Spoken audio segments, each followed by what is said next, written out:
श्रद्धा रेसिपीमध्ये आपलं स्वागत आहे। आज आपण करणार आहोत मुगाच्या सोल्याची आमटी। त्याच्यासाठी मी ह्या मुगाच्या शेंगा घेतलेल्या आहेत। ह्या शेंगा मी अंदाजेच घेतलेल्या आहेत। आता आपण ह्या शेंगा सोलून घेऊ।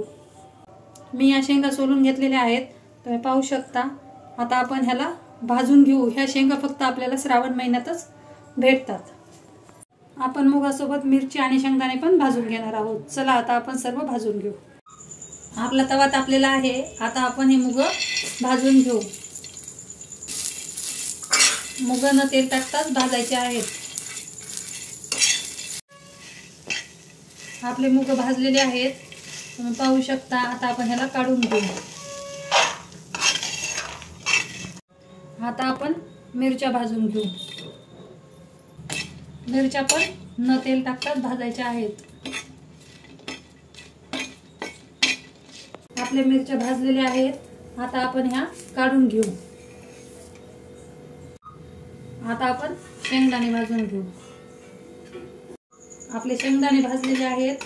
आता आपण हे पण काढून घेऊ। मूग, शेंगदाणे, मिरच्या आपण सर्व एकत्र केलेला आहे। आता आपण याच्यामध्ये हा सोललेला लसूण टाकून देऊ आणि थोडीशी कोथिंबीर टाकू। आता आपण याच्यामध्ये हे जिरे टाकून घेऊ। आता आपण हे सर्व मिक्सरच्या भांड्यात बारीक करून घेऊ। हे मिक्सरला आबडधोबड बारीक केलेलं आहे, तुम्ही पाहू शकता।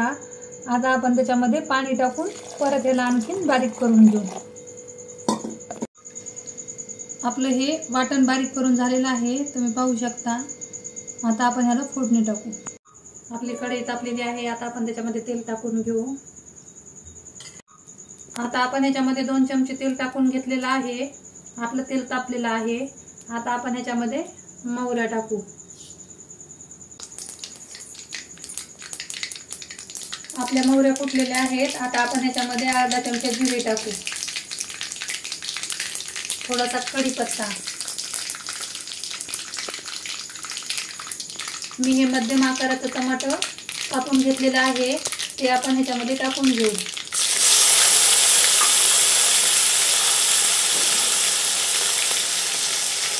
व्यवस्थित हलवून घेऊ।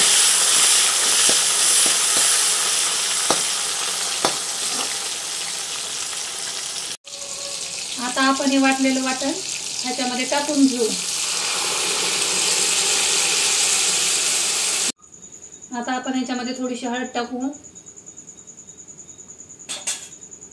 चवीनुसार मीठ,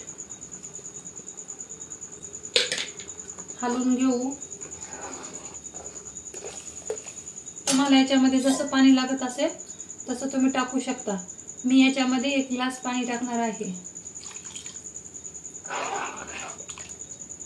आता आपण याला उकळी येऊ देऊ। ही आमटी भाकरी सोबत खायला खूप भारी लागते, एकदा नक्की करून बघा।